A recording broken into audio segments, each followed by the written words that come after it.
우리는 지난 시간에 조금 있으면이란 신앙에 대해서 함께 나누었습니다. 우리가 믿는 신앙은 조금 있으면의 신앙이어야 한다. 조금 있으면 너희가 나를 보지 못하리라. 조금 있으면 너희가 나를 보리라. 그랬더니 아니 조금 있으면 나를 보지 못하리라. 조금 있으면 나를 보리라 하는 말씀이 무슨 말씀이냐. 그리고 조금 있으면이란 그 말은 또 무슨 말이냐. 영적인 시간은 항상 조금 있으면인 겁니다. 조금 있으면 제자들이 이걸 알아듣지를 못하는 거죠. 그래서 예수님께서 비유로 말씀을 하세요. 여자가 해산하는 비유를 드시잖아요. 생명을 출산할 때에 반드시 이런 잉태에 고통이 있는 것입니다. 고통 가운데에서 출산하는 거예요. 고통이 없는 출산은 없다. 십자가 없는 부활은 없다. 그러나 십자가가 있으나 생명을 출산하고 나면 그 기쁨이 너무 커서 이전의 고통을 다 잊는다 이 말이죠. 우리는 조금 있으면의 신앙을 가져야 합니다. 지금 비록 고난이 있을지라도 조금 있으면 다시 회복될 것입니다. 다시 살아날 것입니다. 하나님의 때가 오고 하나님의 기회가 찾아올 것입니다. 오늘 말씀은 여러분 십자가를 앞두신 예수님의 설교가 계속되었는데 오늘 그 마지막 부분이 되겠습니다. 우리 25절, 26절 하나님 말씀 같이 읽습니다. 시작. 이것을 비유로 너희에게 일렀거니와 때가 이르면 다시는 비유로 너희에게 이르지 않고 아버지에 대한 것을 밝히 이르리라. 그날에 너희가 내 이름으로 구할 것이요 내가 너희를 위하여 아버지께 구하겠다 하는 말이 아니니. 아멘. 예수님 십자가를 앞두고 계세요. 십자가를 통해서 온 세상을 이제 구원하실 겁니다. 예수님은 그 마음을 제자들과 함께 나누고 싶으셨을 겁니다. 우리가 고난 속에서는 마음을 터놓고 말할 수 있는 사람, 마음을 나누고 이해받을 수 있는 사람이 있다는 것은 정말 귀한 거라고 봅니다. 그런데 예수님은 그렇지 못하셨습니다. 비유로 말씀을 하신다 하세요. 비유로. 그 말은 애둘러 말씀하신다 이 말이죠. 밝히 말씀하시지를 못해요. 그분의 마음 안에 있는 것들을 밝히 말씀을 하시지 못하는 겁니다. 왜 그렇게 하시는 것일까요? 예수님의 말씀이 그들을 통해 이해받지 못하기 때문이죠. 하나님의 마음이 우리를 통해서 이해받지를 못하기 때문인 거예요. 제가 아는 한 목사님이 주중에 너무 힘드신 거예요.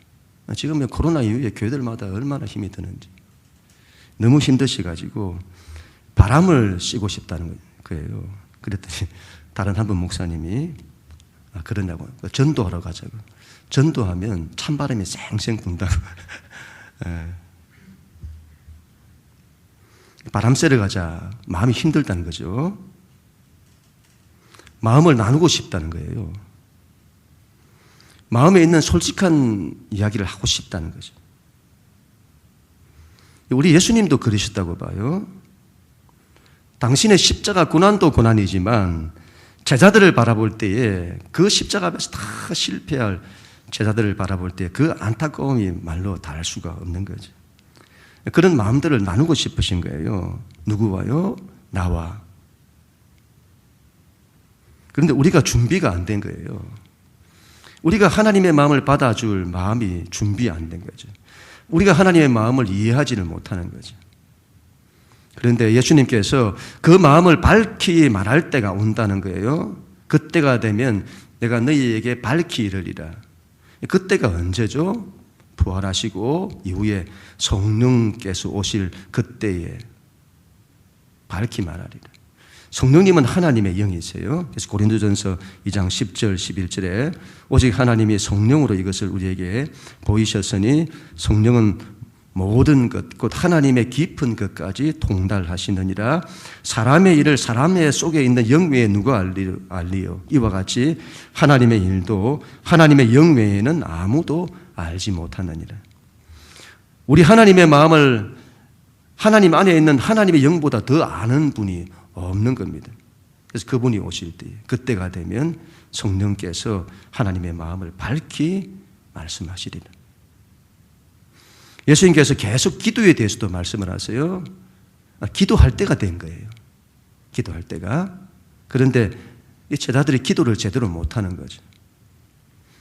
우리 제자들이, 예수님을 따랐던 제자들이 기도를 제대로 하는 것처럼 우리가 보입니다만은 그건 뒤에 가서 이야기고, 기도를 제대로 할 줄 몰랐던 것 같아요. 구약의 여러분 이스라엘 백성이 시내산에서 하나님이 나타나시자 두려워하는 거죠. 그래서 하나님이 자신들에게 직접 말씀하시라는 거예요. 그리고 모세를 통해 말씀해 주시기를 원하는 거죠. 제자들도 그랬던 것 같아요. 하나님 앞에 직접 나아가는 것이 아니라 예수님이 우리를 위해 기도해 주기를 바라는 그렇게 기도를 했던 것 같아요.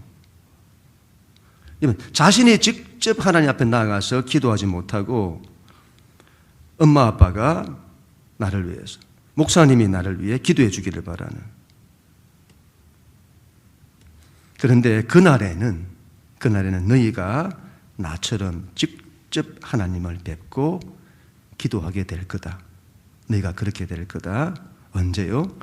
성령께서 오시면. 이런 옛시대에 우리가 왕 앞에 서는 것은 정말 힘든 거였죠. 영의정이나 좌의정이나 대신들만 왕 앞에 서는 거잖아요. 감히 우리가 왕 앞에 나아간다는 것은 상상할 수도 없는 거잖아요. 그런데 여러분, 내가 원할 때에 내가 왕 앞에 설 수 있게 되었다 이 말이죠. 그리고 그 왕 앞에 서서 내 마음을 직접 아뢰할 수 있게 되었다는 거죠. 그 왕과 비교할 수 없는 만왕의 왕이시고 만주의 주이신 하나님 앞에 내가 직접 설 수 있게 된 겁니다. 이게 얼마나 큰 축복인지. 우리는 예수 안에서 말로 다 할 수 없는 축복을 받았습니다. 하나님을 직접 배울 수 있는 그 자리로 가는 거예요. 그렇게 할 수 있는 이유를 이렇게 말합니다. 27절 같이 읽습니다. 시작. 이는 너희가 나를 사랑하고 또 내가 아버지로부터 온 줄 믿었으므로 아버지께서 친히 너희를 사랑하십니다. 사랑하기 때문이지. 자식은 부모 앞에 직접 서는 거예요. 서로 사랑하니까. 직접 서서 직접 구하는 거예요. 내가 부모 앞에 서지 못하고 다른 사람을 통해서만 부모님께 아뢰를 수 있다면 그건 사랑의 문제가 있는 거예요. 우리는 예수님 안에서 하나님의 자녀인 겁니다. 자녀는 아버지 앞에, 하나님 아버지 앞에 직접 서는 거예요. 성령께서 오시면 우리가 하나님의 자녀라는 것을 인친 거잖아요. 성령께서 오시면 우리가 하나님의 자녀 되는 겁니다. 그때가 되면 내가 하나님을 사랑할 수 있게 되는 거고 하나님의 사랑이 나에게 오게 되는 겁니다. 그리고 하나님께 직접 구하게 되는 것이죠. 성령 안에서 하나님께서 나에게 밝히 말씀하시는, 하나님께서 나에게 당신의 마음을 밝히 쏟아 놓으시는, 그리고 우리도 하나님 앞에 직접 나아가 우리의 마음을 쏟아 놓는 그런 우리 모두가 될 수 있기를 바랍니다. 하나님과 서로 직접 만나서 마음이 통해야 되는 거죠. 마음을 서로 나누는. 힘들면 힘들다고 말하는 거예요.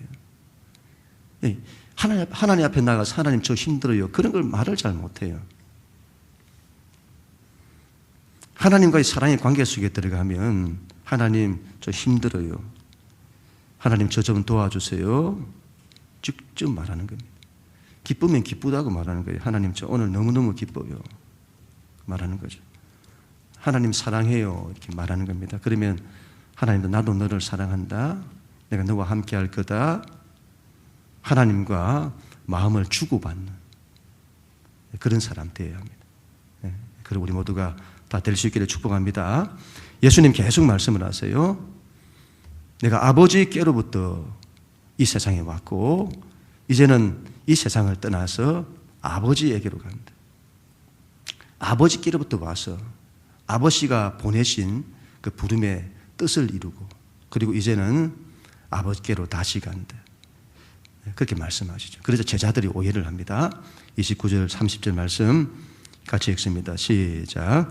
제자들이 말하되 지금은 밝히 말씀하시고 아무 비유로도 하지 아니하시니 우리가 지금에야 주께서 모든 것을 아시고 또 사람의 물음을 기다리시지 않는 줄 아나이다. 이로써 하나님께로부터 나오심을 우리가 믿사옵나이다. 제자들은 예수님께서 자신들을 믿음직스럽게 여기지 못하고 계시다고 생각했던 것 같습니다. 자신들이 믿음이 있음을 보이려고 해요. 이렇게 고백하잖아요. 주님은 모든 걸 다 아시는 분이십니다. 그리고 비유로 말씀하시면 이게 무슨 말씀인지 다시 물어볼 건데 그럴 필요 없이 직접 말씀하시니 이제는 직접 말씀을 하시니 무슨 말씀인지 알겠습니다. 그리고 주님 말씀을 믿습니다. 우리가 믿나이다. 예수님 마음에 들려고 믿음을 애써 보이려고 하는 것 같아요. 그러자 예수님께서 이렇게 말씀하십니다. 31절 32절 시작. 예수께서 대답하시되 이제는 너희가 믿느냐. 보라 너희가 다 각각 제 곳으로 흩어지고 나를 혼자 둘 때가 오나니 벌써 왔도다. 제자들은 자신들이 안다고 생각을 해요. 믿는다고 생각을 해요. 그런데 예수님께서 보실 때는 그들이 안다는 것이 아는 것이 아닌 거죠.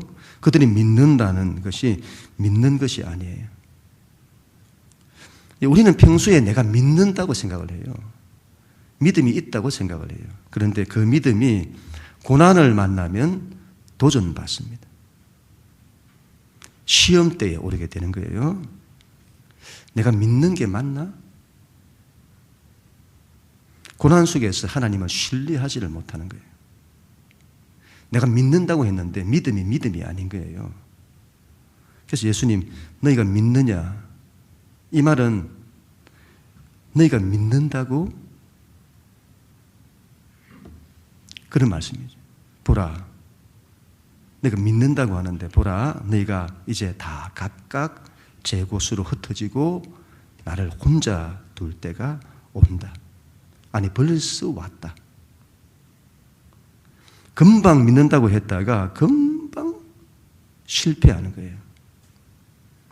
주님 혼자 두고 다 떠나는 거죠. 예수님께 고난이 닥치니 다 떠나는 거예요. 자신에게 고난이 닥치니까 다 흔들리는 거예요. 예수님 그걸 아시는 거죠. 우리 약함을. 그래서 보혜사를 말씀하시는 겁니다. 우리에게는 여러분 우리를 도와줄 분이 필요한 겁니다. 그런 고난 속에서도 믿음을 지켜내고 그런 고난 속에서도 하나님을 신뢰하고 흔들리지 않는 믿음을 가질 수 있도록 하나님의 도움이 우리에겐 필요한 겁니다. 그래서 그때가 되어야 하는 거예요. 그때가. 보혜사 성령님이 오시면 그때부터 달라지는 거예요. 우리는 성령의 충만함을 받아야 합니다. 그래야 우리의 믿음을 지켜낼 수 있는 거예요. 그런 우리 모두가 다 될 수 있기를 축복합니다. 32절 같이 읽습니다. 시작. 보라 너희가 다 각각 제 곳으로 흩어지고 나를 혼자 둘 때가 오나니 벌써 왔도다. 그러나 내가 혼자 있는 것이 아니라 아버지께서 나와 함께 계시느니라. 아멘. 우리 예수님의 마음이 어땠을까요? 제자들이 다 흩어지고 예수님을 떠날 것을, 당신을 떠날 것을 아시는 거예요. 사람들이 예수님을 떠나는 거예요. 그 마음이 어떠셨을까요? 근데 예수님은 이렇게 말씀하세요. 내가 혼자 있는 것이 아니다. 아버지께서 나와 함께 계시느니라. 여러분, 요즘 새벽 시간에 요셉에 대한 얘기를 나누고 있는데 요셉은 오실자의 표상입니다. 유대 사회가 예수님을 버리잖아요. 예수님 홀로 되세요. 그와 똑같이 요셉도 형제들로부터 버림받습니다. 그래서 애굽에서 홀로 되는 거예요. 홀로 되었다는 것은 의지할 게 없다는 거예요. 아무것도 의지할 것이 없이 홀로 된 그때 세상은 나를 떠나도 하나님은 나와 함께 하신다는 거죠. 이전에는 의지할 것이 많았어요. 부모를 의지하고 사람을 의지하고 환경을 의지하고 자기 힘을 의지하고, 그런데 이제는 아무것도 없다. 의지할 게 없다. 아무것도 의지할 게 없어서 하나님밖에 의지할 데가 없다. 여러분 잘 보세요. 아무것도 의지할 게 없어서 하나님밖에 의지할 게 없는 겁니다. 이 홀로됨이 불행처럼 보이나 그렇지 않습니다. 이제부터는 하나님만 붙드는 신앙으로 들어가는 거예요. 우리 홀로 되었을 때에, 의지할 게 없을 그때에 하나님이 없으면, 그때 하나님이 없으면 그것만큼 불행한 것이 없습니다. 그런데 그때 홀로 되었을 그때 하나님이 있으면 그때부터 새로운 삶이 시작되는 겁니다. 하나님만 의지하는 본격적인 하나님의 역사가 시작되는 겁니다. 야곱도 이런 그랬습니다. 도망자가 되잖아요. 그래서 아버지의 집을 떠나 홀로 정처 없는 길을 떠나게 되죠. 자기 인생을 보증받지 못하는, 얼마나 안타까운지. 평생을 부모님 그늘 안에 살다가 그렇게 이제 홀로 그 길을 떠나는 거지. 근데 잘 보세요. 그때부터 야곱은 부모의 손길, 아버지의 손길, 어머니의 손길에서 벗어나 하나님의 손길 속에 들어갑니다. 부모님의 품 안에서 하나님의 품 안으로 들어가게 되는 거예요. 부모의 보호 속에서 벗어나 하나님의 보호 속으로 들어가게 되는 겁니다. 우리 재현이가, 재현 형제가 내일 군에 입대를 해요. 부모님의 그늘 아래에 있다가 이제 부모의 보호와 도움의 손길을 떠나는 거예요. 이제는 하나님의 손길 속으로 들어가는 겁니다. 이런 아들이 군대에 간다는 그 엄마의 마음은 참 그 마음이 말로 다 할 수가 없습니다. 안타까움이. 그러나 다른 한편에서 바라보면 새로운 시작이 되는 거예요. 하나님의 손길에 모든 걸 맡기고 하나님께서 저와 함께 하시고 하나님께서 저를 지키시는 길로 들어가게 되는 겁니다. 우리의 삶의 고난은 또 다른 축복일 수 있어요. 고난 속에서 의지할 게 없는 거예요. 그래서 하나님만 붙들고 의지하는 겁니다. 요즘 하나님께서 저에게 얼마나 기도를 하게 하시는지 모르겠습니다. 그냥 기도하는 게 아니에요. 얼마나 간절함이 일어나는지. 하나님께서 저에게 얼마나 기도를 하게 하시는지 모르겠습니다. 기도할 때마다 얼마나 하나님께서 저를 가까이 만나주시고 얼마나 큰 은혜를 주시는지 모르겠습니다. 기도할 때마다 하나님의 더 큰 사랑을 부어주시고 우리 하나님의 더 큰 은혜를 부어주시고 얼마나 믿음을 부어주시는지 믿음으로 강구하고 그렇게 만들어주세요. 그래서 지난주에도 제가 얼마나 하나님 기도하는데 제 안에도 간절함이 일어나고 하나님이 얼마나 저를 가까이 만나주시고 그렇게 하시는지 제 안에 하나님이 뭔가를 하려고 하시는가 보다. 지난 주에는 하나님이 나를 성령의 사람 되게 하려고 하시나? 별 생각이 다 드는 거예요. 무엇보다도 하나님의 함께 하심에 대해서 그렇게 구하게 되는 겁니다. 하나님의 함께 하심. 하나님이 나와 함께 하신다고는 하나님의 함께 하심이 그렇게 느껴지는 거예요. 이론이 아니고 내가 지적인 동의가 아니라 실제로 하나님 함께 하심이. 그때 깨달은 거죠. 아, 이 고난이라는 게 감추어진 축복일 수 있구나. 하나님께서 이렇게 함께 해주시니. 실제 하나님의 함께 하심이 항상 실제예요. 신앙은 실제여야 합니다. 하나님이 살아계세요. 그 하나님 함께함으로 모든 걸 다 이기는 거예요. 고난도 크지만 은혜가 더 크게 오는 거죠. 우리 33절 같이 읽습니다. 마지막으로 시작. 이것을 너희에게 이르는 것은 너희로 내 안에서 평안을 누리게 하려 합니다. 세상에서는 너희가 환난을 당하나 담대하라. 내가 세상을 이겨노라. 아멘.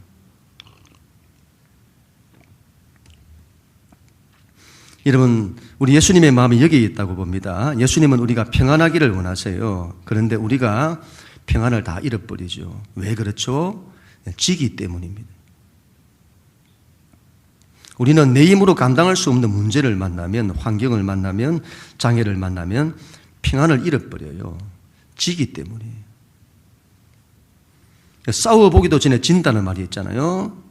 싸워보지도 않고 지는 거예요. 싸워보지도 않고 진다는 걸 뭘로 알 수가 있죠? 불안하고 두려워하는 걸 보면 알 수가 있는 겁니다. 그건 지고 있는 거예요. 예수님은 십자가 죽음 앞에서 두려워하지 않았어요. 두려움의 상황이 없는 게 아니에요. 그걸 이겨내는 거예요. 이기시는 거예요. 그래서 담대하실 수 있는 겁니다. 예수님이 세상을 이기세요. 예수님이 세상을 이기셨다는 것이 우리와 무슨 상관이죠? 이런 그분 안에서 우리도 세상을 다 이긴다 이 말입니다. 이기는 싸움은 불안하지 않는 거예요. 그런데 우리는 불안하고 두려워하는 겁니다. 이겼다는, 예수 안에서 우리가 모든 걸 다 이긴다는 그 믿음이 없기 때문입니다. 그건 저도 마찬가지예요. 그래서 이 주님이 가르치신 이 믿음, 세상을 이기는 이 믿음, 그걸 붙들려고 몸부림치는 거죠. 제가 고난 속에서 깨달은 몇 가지가 있는데, 첫 번째는 고난에 지지 않아야 된다는 거고, 두 번째로는 고난 속에서는 원망하지 않아야 합니다. 고난 속에서 원망하면 더 큰 나락으로 떨어집니다. 고난 속에서 하나님을 원망하면 안 됩니다. 사람을 원망하면 안 됩니다. 그러면 고난이 이겨지는 것이 아니라 고난에 져서 더 힘든 고난 속으로 떨어지는 겁니다. 세 번째로는 고난 속에서는 자기가 해답을 정하면 안 된다. 고난 속에서는, 여러분 잘 들어보세요. 고난 속에서는 하나님이 이끄시는 대로 가야 합니다. 내가 해답을 정하고 그거 들어달라고 기도하는데, 그렇게 기도했다가 안 되면 더 낙심하고 좌절하고 나락으로 떨어져요. 그렇게 하면 안 됩니다. 고난 속에서는 여러분 하나님만 구해야 합니다. 그리고 하나님을 신뢰해야 합니다. 그 하나님의 신실하심을 의지하는 거죠. 그 하나님이 반드시 나를 선한 길로 이끄실 거라고 하는, 그 믿음으로 주님 붙들고 의지하는 겁니다.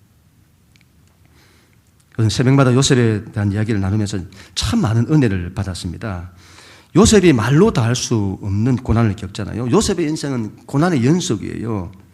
죽을 위기에서 구덩이에 빠지는 인생으로 전락되고, 애굽의 노예로 팔려가는 인생으로, 노예의 삶으로, 그 나중에는 유혹을 받아서 모함을 받고 감옥에 갇히는 인생으로 전락하는 겁니다. 그런데 성경은 하나님께서 그 요셉과 함께 하셨다고 합니다. 그리고 요셉을 형통하게 하셨다고 해요. 그리고 하나님이 그 요셉과 함께 하셔서 그를 복 있는 사람 되게 했다. 그를 통해서 모든 사람이 복받게 했다 이 말이죠. 요셉이 형통하게 되었다는데 이제 뭐가 형통입니까? 그의 인생은 형통과 너무도 거리가 멀어 보이잖아요. 그러나 성경은 하나님이 그 요셉과 함께 하셨고 요셉을 형통하게 하셨다. 그 요셉을 통한 하나님의 뜻이 막힘이 없어요. 그 속에서 그를 얼마나 복되게 하시는지, 복 있는 사람 되게 하는 겁니다. 그가 만나는 사람, 그가 섬기는 일들 전부 복을 받게 하는 거죠. 요셉의 모습을 보세요. 그토록 큰 고난을 겪으면서도 원망했다는 말이 없어요. 하나님은 나에게 왜 이렇게 하시나? 원망하지 않지. 그렇게 자신을 죽이려고 했던 자신의 인생을 나락으로 떨어뜨린 형제들을 원망했다는 말이 없습니다. 요셉은 그런 상황 속에서도 하나님과 동행하는 겁니다. 원망하면 더 큰 나락으로 떨어지는 거예요.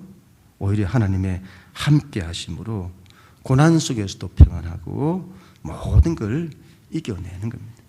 신앙은 이런 투트랙이라고 봐요. 한편에서는 고난이 있어요. 우리 인생에 고난이 없을 수가 없어요. 반드시 십자가의 길이 있는 거예요. 고난도 없고 어려움도 없는 형통이라는 것은 없습니다. 성경은 그걸 말하지 않습니다. 성경이 말하는 형통이란 고난 속에서의 형통입니다. 한편에서는 고난이 있는데 다른 한편에서는 그 고난과 비교할 수 없는 하나님의 함께하심, 하나님의 형통, 하나님의 축복이 있는 겁니다. 저도 요즘 많이 경험하는 바인데 영적인 공격이 많아요. 그런데 그것과 비교할 수 없는 하나님의 은혜가 제게 임하고 있는 것입니다. 요셉을 보세요, 여러분. 나중에 좋은 기회가 찾아옵니다. 술 맡던 관원장에게 자기 소원을 간청해요. 그 기회를 딱 잡는 거죠. 복직하면 나를 기억하시고 나를 이 감옥에서 나가게 해주십시오. 그런데 그 소원도 좌절됩니다. 그 사람이 요셉을 잊은 거예요. 요셉의 소원이 좌절된 거죠. 근데 보세요. 사람은 잊었으나 하나님은 그를 잊지 않으십니다. 내가 바라는 기회가 좌절되었는데 하나님의 기회가 오게 되는 거예요. 만약에 그때 요셉의 소원대로 되었다면 요셉은 감옥에서 나왔을지 모르겠습니다. 그럼 어떻게 살아갔을까요? 또 다른 종으로 살아가든지 아니면 도망쳐서 고향 땅으로 돌아가든지 그랬을 겁니다. 그런데 하나님의 기회가 찾아온 겁니다. 하나님의 기회는 요셉이 바로 앞에 서는 겁니다. 그리고 나중에 애굽의 국무총리가 되는 거고, 그래서 온 세상을 다 구원하는 것입니다. 하나님의 기회가 찾아오니까 한순간에 감옥에서 나와요. 감옥이라는 것이 어떤 것이죠? 묶인 곳이고 매인 곳이잖아요. 우리 인생의 모든 묶인 것, 모든 매인 것에서 한순간에 자유하게 되는 거죠. 감옥은 무덤과 같은 곳이잖아요. 그곳에서 나왔다고 하는 것은 부활한 겁니다. 요셉이 부활합니다. 그리고 그래서 새 옷을 입어요. 지금까지 요셉이 옷이 벗겨졌어요. 형제들부터 벗겨지고 보디발의 아내로부터 벗겨지고, 그런데 하나님이 주시는 새 옷을 갈아입게 되는 거죠. 새 옷을 갈아입었다 이 말은 새로운 시작을 말씀하는 겁니다. 평안은 고난이 없는 게 아니에요. 고난 속에서 평안을 이루는 겁니다. 고난 속에서 하나님께서 함께 하심이 나타나고, 고난 속에서 형통하고, 고난 속에서도 복 있는 사람이 되는 것입니다. 그리고 하나님의 기회에, 하나님의 때, 하나님의 기회에 새로운 시작이 이루어지는 겁니다. 제가 지난 그 목요일에 동탄 기독교인합회가 야외를 떠났는데, 그때 제가 다녀왔습니다. 제가 갈 상황이 아니었어요. 처리해야 될 일도 많고 또 기도해야 될 일도 많고, 그러니까 제가 안 가려고 한 거죠. 그런데 주변에서 목사님들이 가자고 이렇게 강권을 하셔서 제가 거의 억지로 따라가게 된 겁니다. 강원도 철원 쪽에 한탄강 주상절리 이번에 새로 생겼다면서요. 지금 우리나라에서 제일 관광객이 많은 곳이라고 하던데 거기를 가게 된 겁니다. 거기 가다가 대한수도원을 들려서 예배를 드리게 되는 거예요. 저는 대한수도원을 가는지를 몰랐습니다. 대한수도원을 간다고 하니까 대한수도원을 간다고? 그러면 제가 그러면 간증 하나 할까? 그래서는 대한수도원에 얽힌 제 간증을 같은 차에 탔던 목사님들, 사모님들에게 제가 간증을 했습니다. 여러분들에게 제가 몇 번 말씀을 드렸는데 한 번 다음에 100번이다 그렇게 하지 마시고 하나님의 뜻이 있음을 제가 깨달았습니다. 제가 신학교를 졸업하고 대학원을 졸업할 때 대학원을 가야 되냐, 현장 목회에 뛰어들어야 되냐, 이 갈등 속에 있었습니다. 공부를 더 해야 될까, 아니면 현장에서 뛰어들어서 목회를 배워야 될까, 이 갈등 속에 있다가 기도해야 되겠다. 그래서 명절날 시골에 가지 않고 기도하러 가려고 그 은성수도원이 있어요. 장신대에서 이제 그 은성수도원 엄도수 목사님이 장신대에 기증한, 은퇴하시면서 기증한, 거기가 장신대 경건훈련 장소로 쓰였는데 거기 가려고 예약을 하는데 예약이 다 찬 거예요. 어디를 가지? 고민을 하고 있는 중에 제 신학교 동기이자 전도사가 저에게 자기도 기도를 하고 싶다고, 같이 가면 안 되냐고, 같이 가자고. 어디로 가지? 그 친구가 대한수도원 어떠냐고, 거길 가자는 거예요. 알겠다고 가자고. 가게 된 겁니다. 저는 대한수도원이 그런 곳인 줄 몰랐습니다. 한탄강 그쪽에서 경치가 그렇게 좋다는, 거기서 제일 절경이지. 그 계곡이나 주변 경치가 엄청나잖아요. 저는 그런 줄도 모르니까 대한수도원이 어떤 곳인지. 그곳에 와서 저는 기도해야 되겠다는 이 마음만 있었기 때문에 가자마자 예배실 들어가서 막 계속 기도하는 겁니다. 기도를 하다가 밖으로 나갔는데 작은 동산이 있어요. 그게 그 응답바위 이런 게 있는데 큰 돌덩이가 있으면 그 밑이 팍 패인 거예요. 굴처럼 패여가지고 그 안에 사람이 들어가서 기도할 수 있게 되어 있는 것이죠. 거기에 들어가서 제가 기도를 하게 된 겁니다. 그때 요한복음 21장, 베드로가 3년 동안 주님을 따라다녔던 베드로에게 예수님이 네가 나를 사랑하느냐고 하셨던 그 말씀이 묵상이 되면서 제가 3년 동안 신학교 다니면서 몸부림쳤던, 아무런 신앙적인 배경이 없었던 제가 힘겹게 그리고는 하나님 앞에 몸부림쳤던 그런 저를 우리 예수님께서 인정을 해주시는 거예요. 영식아 잘했다, 수고했다. 여러분 기도하시다가 이런 말씀 들어보신 분은 아시겠지만 주님이 그렇게 인정해 주시니 제가 그냥 눈물 콧물 다 쏟아냈어요. 그래요. 이제 감격하고 울면서 그렇게 이제 기도하는 중에 그때 하나님께서 저에게 머리끝에서 발끝까지 하나님의 약속의 말씀을 부어주신 겁니다. 영식아 내가 너의 반석 위에 내 교회를 세울 거다. 베드로에게 주셨던 그 약속의 말씀을 저에게 주시는 겁니다. 여러분 이 말씀이 저에게 약속이 임했는데 제가 어땠을까요? 하나님의 말씀이 막 그렇게 강하게 임한 거예요. 그리고 너무 감격을 해가지고 이 마음을 주체할 수가 없는 거예요. 그래서는 그곳을 뛰어나와서 막 기도를 막 다니는 거예요. 정신없는 사람처럼. 이 황홀경에서, 감격 속에서. 그러다가 제가 그 경치를 보게 된 겁니다. 아니, 이런 어마어마한 데가 한국에 있었나 싶을 그 경치를 보게, 엄청난 계곡들과 바위들이 많고, 그때도 비가 많이 와가지고, 그게 완전히 막 이 강이 휘몰아치는, 그러다가 제가 그 강 쪽으로 내려갔더니 큰 바위가 하나 있었는데 거기 위에 제가 딱 올라가게 된 겁니다. 그때 하나님의 그 말씀이 저에게 임한 거죠. 내가 너의 반석 위에 내 교회를 세우리라 하신 그 반석, 그 위에 제가 서 있는 거예요. 거대한 물이 휘몰아치는데 그 강 중앙까지 탁 나와 있는 여기에 부딪혀 강의 물줄기가 탁 트이는,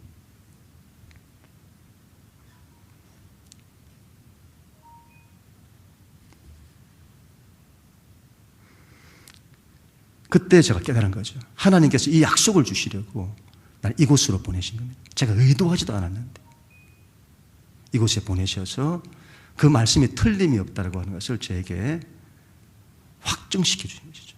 제가 지금까지 한 번도 그 약속에 대한 의심을 품어본 적이 없습니다. 그리고 그 약속을 붙들고 지난 세월을 살아왔던 겁니다. 이번에 다시 그곳을 갔는데 20년이 넘은 거예요. 다시 가게 된 겁니다. 제가 가려고 해서 간 게 아니고 하나님의 저를 그곳에 보내신 겁니다. 그곳에서 다시 한번 하나님이 주셨던 약속을 기억하게 하시고 그 반석을 보게 하신 겁니다. 제 간증을 들었던 우리 목사님들 사모님 난리가 났어요. 우리 문 목사님이 약속을 받았던 그 바위가 대체 어떤 바위냐고 해서는 거기서 목사님에게, 문 목사님에게 임했던 그 영적 기운을 우리도 받아야 된다 이러면서 그 우스갯소리로 오면서 그런 마음이 들었습니다. 하나님 왜 이곳으로 나를 인도하셨을까? 제 목회에서 여러분 전반이 이제 끝나고 후반으로 들어가는 것 같습니다. 하나님의 다시 약속을 기억하게 하시면서 제 목회를 하나님이 약속 가운데서 새롭게 하시겠다.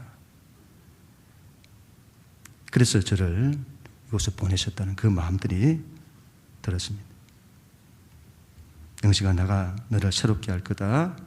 너의 반석 위에 내 교회를 세울 거다. 새로운 교회가 되게 할 거다. 지금 제게 고난이 많습니다. 그런데 그것보다 하나님의 은혜와 축복이 너무 큰 겁니다. 저는 믿습니다. 하나님께서 우리 영락교회를 새롭게 하실 것입니다. 새로운 교회가 되게 하실 것입니다. 하나님의 함께 하심이 이곳에 가득하고 하나님께서 형통케 하시고 우리 교회를 복되게 하실 것입니다. 이런 모두를 복 있는 사람 되게 하실 것입니다. 고난이 이러면 없는 게 아니에요. 고난을 이기는 겁니다. 담대하라, 내가 세상을 이겨오너라. 그냥 평안이 아니에요. 고난 속에서 평안을 이루는 것입니다. 고난 속에서 하나님의 함께 하심이 가득한 거예요. 고난 속에서도 하나님의 형통이 가득한 겁니다. 고난 속에서도 고난과 비교할 수 없는 하나님의 은혜와 축복을 누리는 것입니다. 여러분, 낙심하지 말아야 합니다. 낙심하지 마십시오. 담대해야 합니다. 담대하라, 내가 세상을 이겨노라. 이 믿음으로 다 일어서는 우리 모두가 될 수 있기를 주님 이름으로 간절히 축원합니다.